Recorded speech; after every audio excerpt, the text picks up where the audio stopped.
वचन अखिल भारतीय संत मत सत्संग के संस्थापक और गृहस्थ में आनंद योग के जनक परम संत महात्मा परम पूज्य श्री यशपाल जी महाराज अर्थात परम पूज्य भाई साहब जी द्वारा प्रतिपादित इन अनमोल वचनों का पालन करना अति आवश्यक है।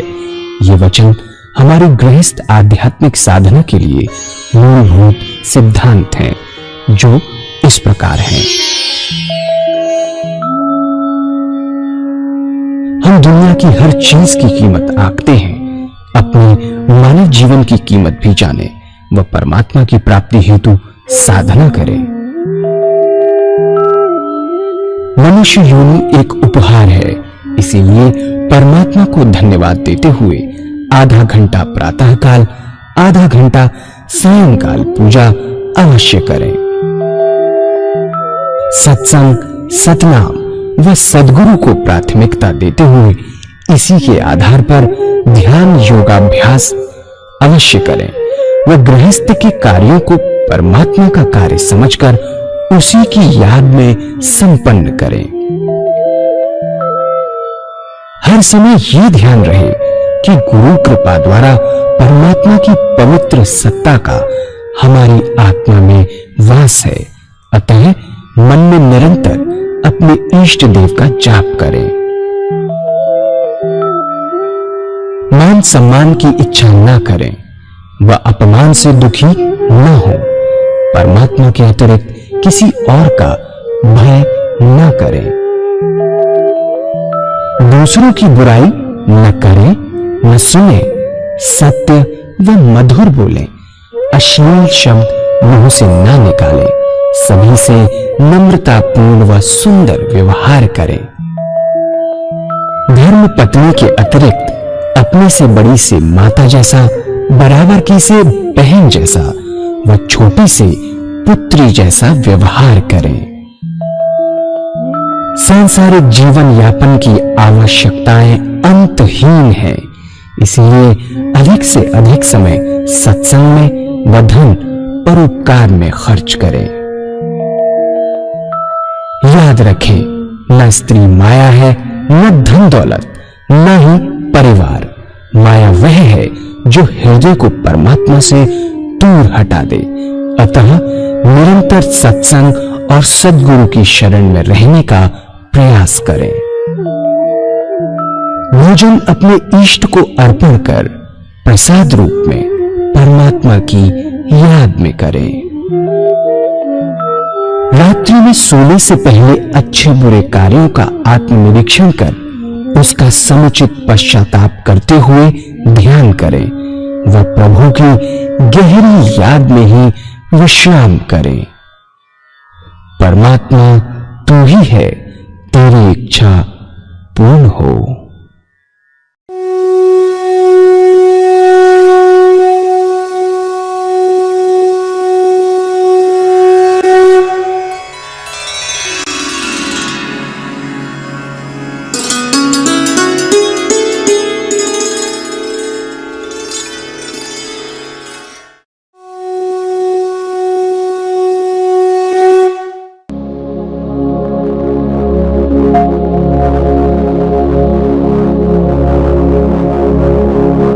जय सद्गुरुदेव जय पद शरणं श्रेयस्वरूप चरणों शरणं।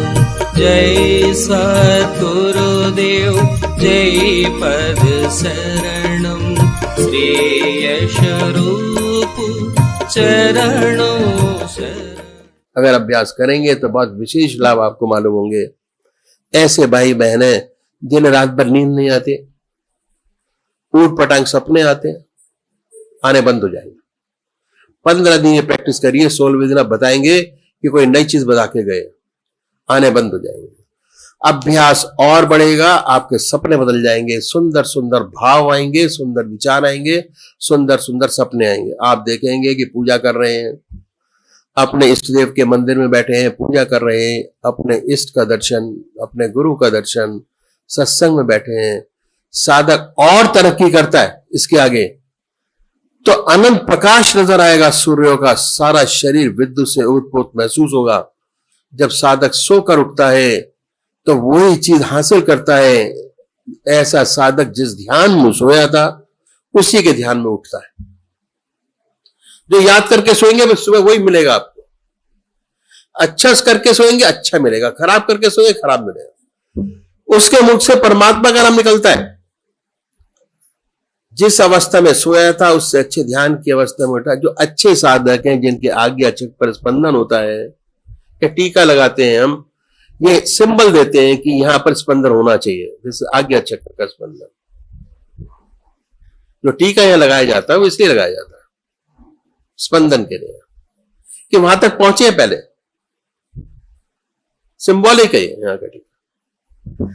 तो जिस अवस्था में जो अच्छे साधक है, जिनके आगे चक्र पर स्पंदन होता है, यदि सोते समय आगे चक्र पर स्पंदन था, जब उठेंगे तो स्पंदन और तेज होता मिलेगा। आत्मा यही कहती है कि जिस ध्यान में सोया था रात में उसी का ध्यान बना रहा। तो 6 घंटे सोने के वास्तव में पूजाएं बदल जाते हैं। बहुत सिंपल बात है। यह शरीर और मन का विशेष गुण है। मन रात को जिन विचारों में डूब कर सोता है उन्हीं विचारों में पड़ा होता है। हम लोग ग्रस्ती हैं। कभी कोई मुसीबत आ पड़ी तो सोने से पहले उस मुसीबत की चिंता होती है। रात भर उसी मुसीबत में सोते हैं, सुबह उठते हैं, मुसीबत कम नहीं होती और गहरी होती है। अगर इसी प्रकार एक बच्चा है, मां का दूध पीते पीते सो जाता है, रात भर चप चप करता रहता है, मानसिक रूप से दूध पीता होता है। सुबह 2 घंटे में अगर भूख लगती है तो रात को 6 घंटे में भूख लगती है उसको। मन का गुण है। व्रत रखते हैं बहुत से भाई लोग, एक टाइम खाते हैं। अभ्यास शरीर का मन का विशेष गुण है। जिस चीज को अडॉप्ट करेंगे इमीडिएटली अडॉप्ट होती चली जाएगी। 6 घंटे सोने के पूजा में बदल जाएंगे। यही है विहार की शुद्धि, जिस पर भगवान श्री कृष्ण ने बड़ा भारी जोर दिया। विहार शैया सच्चा योग क्षेम का क्षेत्र है, जहां साधक को सच्ची प्रगति मिलती है। ये तरीका संतों ने बताया कि कैसे विहार सच्चा हमसे बने। आधा घंटा सुबह पूजा, आधा घंटा सायंकाल पूजा, आधा घंटा दोपहर भोजन, आधा घंटा रात्रि भोजन, 6 घंटे सोने के, 8 घंटे का पूजा का विषय आपका पूरा हो गया। अब क्या होगा? सुबह जब आप पूजा करेंगे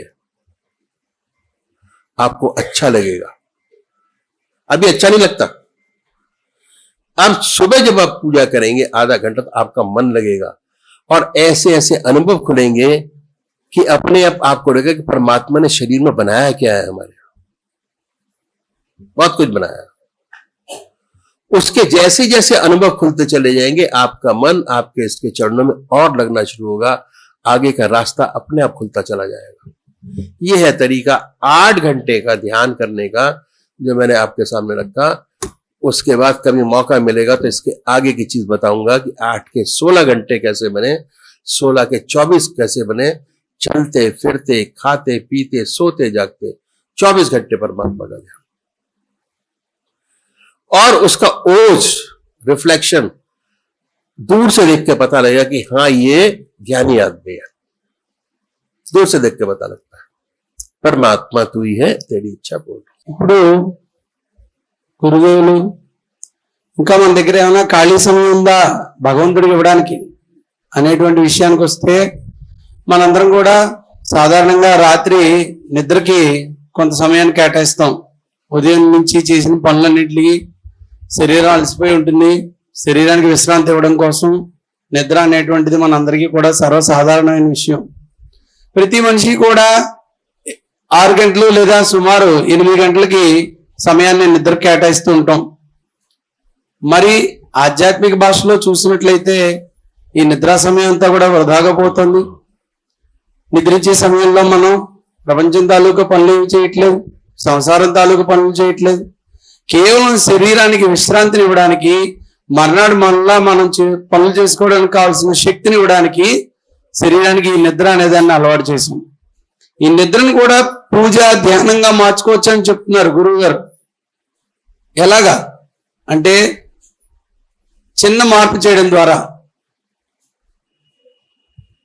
నిద్రపోయే ముందు ప్రతి మనిషి కూడా ఇక సంసారం తాలూకా పనులన్నీ అయిపోయి, ఇంట్లో తాలూకా పనులు అయిపోయి కేవలం పడుకుంటున్నాము అనుకున్న సమయానికి ఒక్క 10 నిమిషాలు మన ఇష్టదేవి యొక్క ధ్యానంలో సమయాన్ని గడిపి, ఆ తర్వాత ఆ రోజు ఉదయం లేచింది మొదలుకుని నిద్రించే వరకు మనం చేసినటువంటి పనులన్నీ కూడా 1-2 సార్లు ఆలోచించి, ఈ రోజు మన వల్ల ఏమైనా మంచి జరిగిందా, ఇతరులు ఎవరికైనా ఉపకారం చేశామా, ధన సహాయం, మాట సహాయం, ఏదైనా పరోపకారం మన వల్ల జరిగిందా అని తెలుసుకుని, ఆ మంచి ఆ కర్మ యొక్క ఫలితం ఏదైతే ఉందో అది భగవంతుడికి అర్పించాలి.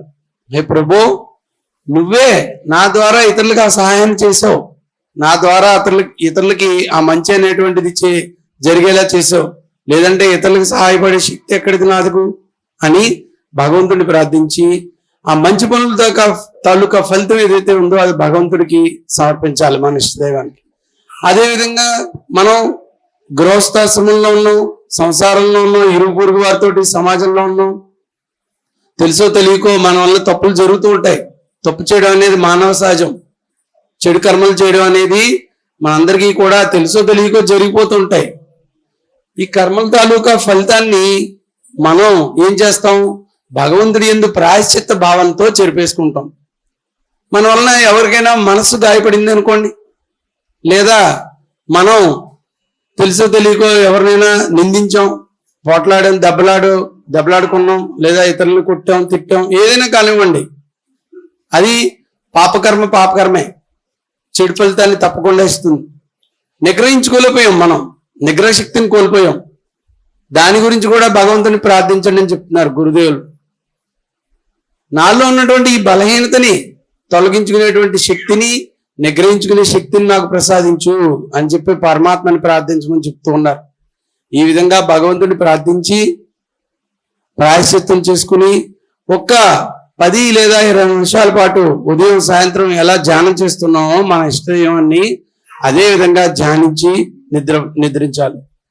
ఈ పడుకునేటువంటి నిద్రాశయ ఏదైతే ఉందో, నిద్ర గది ఏదైతే ఉందో అదే అసలైన సాధనా క్షేత్రం అని చెప్తున్నారు గురుదేవులు. యోగ భాషలో, ఆధ్యాత్మిక భాషలో సాధకుడికి ఎక్కువలో ఎక్కువ ఆధ్యాత్మిక అభివృద్ధి నిద్రా సమయంలోనే జరుగుతుంది అని చెప్తూ ఉన్నారు. శ్రీకృష్ణ పరమాత్మ కూడా ఆత్మజ్ఞానాన్ని, పరిపూర్ణమైన యోగాన్ని పొందడానికి 4 ముఖ్యమైన విషయాలు మానవుడికి అత్యంత ఆవశ్యకతమైనవని తెలియజేశారు. ఆహార శుద్ధి, విహార శుద్ధి, అభ్యాసం మరియు వైరాగ్యం. విహార శుద్ధి అంటే నిద్రించే సమయాన్ని పరిపూర్ణమైన ధ్యాన స్థితిలో నిద్రించడం. దీనివల్ల కలిగే లాభం ఏమిటండి, భగవత్ స్మరణలో నిద్రించడం వల్ల కలిగే లాభం ఏంటి అని మనం ప్రశ్నించుకున్నట్లయితే గురుదేవులు చెప్తున్నారు, చక్కటి నిద్ర పడుతుంది. ఎంతో చక్కగా ఒళ్ళు తెలియనటువంటి స్థితిలో ప్రశాంతమైన నిద్ర కలుగుతుంది. నిద్రలో మంచి మంచి స్వప్నాలు వస్తూ ఉంటాయి. చాలా మందికి తలా తోకాలేని కళలు, పీడ కళలు వస్తూ ఉంటాయి. ఎప్పుడైతే భగవద్ధ్యానంలో నిద్రించామో అవన్నీ కూడా తొలగిపోతాయి. సుందరమైన స్వప్నాలు, మంచి మంచి కళలు కలుగుతాయి. ఇష్టదేవి యొక్క దర్శనం, పుణ్యక్షేత్రాలు, తీర్థయాత్రలు వెళ్తున్నట్టు, గురుదేవులను దర్శించుకుంటున్నట్లు మంచి మంచి కళలు వస్తాయి. అంటే దాని యొక్క ప్రతిబింబం ఏమిటి అంటే మనం భగవత్ స్మరణలో నిద్రించామనడానికి అదే తార్కాణం. మన మనస్సు నిరంతరం ఆలోచిస్తూ ఉంటుందిట. రోజులో ఏవైతే మనం విషయాలు చూసామో, విన్నామో, మాట్లాడామో వాటినే రాత్రి నిద్రలో స్వప్నాల రూపంలో మనకి తిరిగి చూపిస్తూ ఉంటుంది అని చెప్తున్నారు గురువు గారు. కనుక ఎప్పుడైతే భగవత్ స్మరణలో నిద్రించామో, మన కళలు ఎప్పుడైతే మారిపోయాయో, మన మనసు ఎక్కువగా భగవత్ చింతనలో ఉంది అనడానికి నిదర్శనం.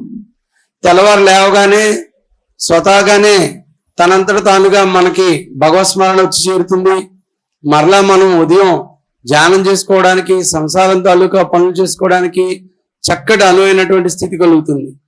ఈ విధంగా ఉదయం అర్ధగంట, సాయంత్రం అర్ధగంట ధ్యానం, పూజ, మధ్యాహ్నం అర్ధగంట, రాత్రి అర్ధగంట భగవత్ స్మరణలో భోజనం తినడం, గంట సమయం, రాత్రి 6 గంటల సమయం భగవత్ స్మరణలో నిద్రించి పూజగా మార్చుకోవడం, 8 గంటల సమయం మనకి తెలియకుండానే మన దగ్గర ఉన్నటువంటి విలువైన సమయాన్ని ఏది కూడా వృధా చేయకుండానే ధ్యానంగా, పూజగా, భగవత్ స్మరణగా మార్చేసుకున్నాం. ఇది మన విధానం యొక్క గొప్పతనం.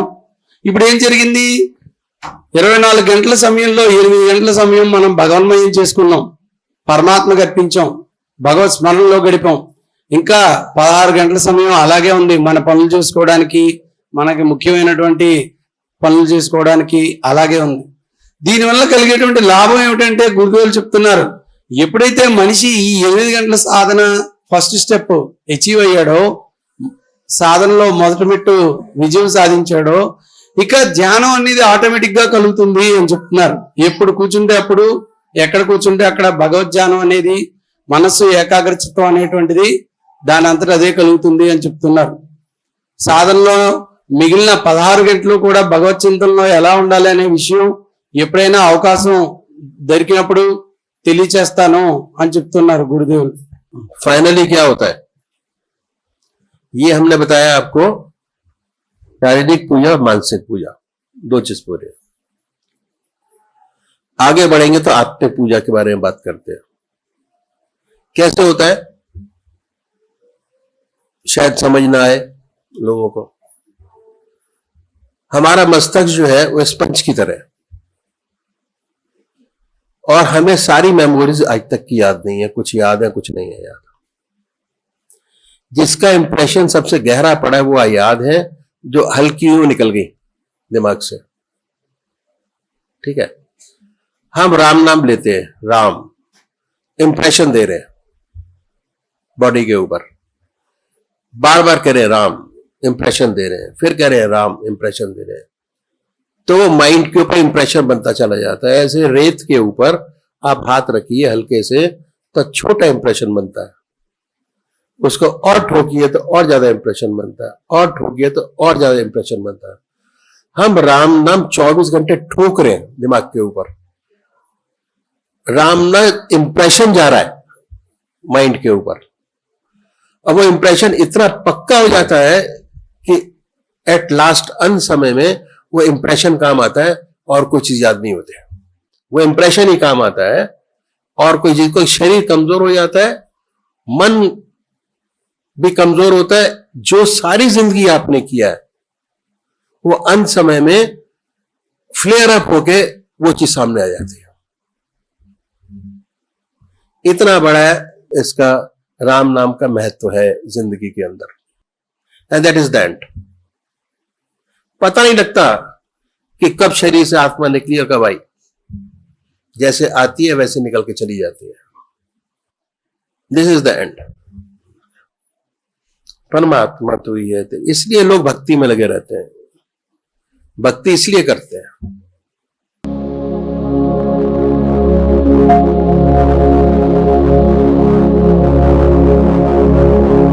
पूज्य मातवर बंधुओं, पूजा करने का तरीका समझिए कि कैसे पूजा की जाती है. पूजा कैसे करेंगे, कैसे ज्यादा से ज्यादा टाइम अपनी साधना में लगाएंगे. विषय साधना का है, साधना. ठीक है. संतों ने क्या बताया कि परमात्मा ने बड़ी असीम दया कृपा कर हमको मनुष्य योनि प्रदान की है. 84 लाख योनियां है. उसके अंदर सबसे श्रेष्ठ मनुष्य योनि बताई गई है. किस लिए? कि इसमें हमें परमात्मा ने विवेक बुद्धि दी है, पहली चीज, और कर्म करने का अधिकार दिया है. बड़े आराम से हम हर चीज को कर सकते हैं. हमारे मन के अंदर इतना सोच विचार करके सारी चीजें बहुत अच्छी तरीके से कर सकते हैं. ठीक है. बड़ी दया कृपा कर हमें ईश्वर ने मौका दिया, और हमें इस अवसर का लाभ उठाना चाहिए, खोना नहीं चाहिए व्यर्थ चीजों में. पहली चीज क्या है? सत्संग. सत्संग का मतलब क्या होता है? कि सत का साथ, सत्संग, सत्संग, सतनाम. सत्संग है, अगर सत्संग में आते हैं और जिज्ञासा बनी है तो रास्ता खुला हुआ है. अगर जिज्ञासा नहीं है तो रास्ता बंद है किसी भी चीज के लिए. अगर आपको मटेरियलिस्टिक में बढ़ना है आगे, तो जिज्ञासा बहुत जरूरी है। अध्यात्म में बढ़ना है तब भी बहुत जरूरी है। घर में बढ़ना है तब भी बहुत जरूरी है। हर चीज में बहुत जरूरी है। और आलस से काम नहीं चलता, मेहनत बहुत करनी पड़ेगी जो अपने लक्ष्य को प्राप्त कर सके हम लोग। ठीक है। कहा है बड़े भाग्य मानुष तन पावा, सुर दुर्लभ सब ग्रंथन गावा, साधन धाम मोक्ष कर द्वारा, पाए न जहीं पर लोक सवारा। ये तुलसीदास जी ने कहा है। ऐसी मनुष्यों ने जो बड़े भाग से मिली है और बड़ी मेहनत के बाद मिली है। कितने जन्मों के बाद हम इस योनि में आए हैं, इसके लिए मोक्ष का दरवाजा है। क्यों? ये साधन का क्षेत्र है। साधन कर सकते हैं, मेहनत कर सकते हैं, अपने लक्ष्य को प्राप्त कर सकते हैं और मोक्ष का दरवाजा है। मोक्ष भी इसी दरवाजे से मिलता है, और कोई दरवाजा हमारे पास नहीं है जहां से मोक्ष मिल सकता हो। तो परमात्मा ने कर्म करने का अधिकार दिया और ऐसा अवसर ईश्वर ने हमें दिया, इस काम का पूरा पूरा लाभ उठाना चाहिए। जितने संत हुए, जितने महात्मा हुए, चाहे वो ग्रस्त में हुए, चाहे वो सन्यास में हुए, चाहे स्वामी हुए, जो भी हुए, सबने इस मनुष्य योनि की भूरी भूरी प्रशंसा की है। सबने कहा है कि बहुत अच्छा है, मनुष्य योनि बहुत अच्छी है, सब कुछ कर सकते हैं। कबीरदास जी ने कहा है कि कबीरा की भक्ति का तक भी शरदस चौंच, बार बार नहीं पाई ये माना जन्म की बात। ये एक बार मिला। अगर कर्म अच्छे होंगे तो दोबारा मिलेगा, अगर कर्म खराब हुए तो दोबारा नहीं मिलेगा। फिर आपको 84 लाख योनियों में घूमना पड़ेगा। उसके बाद फिर एक ऐसा समय आएगा सारे भोग भोगने के बाद कि फिर आपको मनुष्य योनि का जन्म मिले। और अब तो सत्संग मिल रहा है आंध्र प्रदेश के अंदर, हर गांव में, हर जगह पर ऑलरेडी सेंटर्स है जहां पर ध्यान योग की क्रिया कराई जाती है, पूजा पाठ के बारे में बताया जाता है।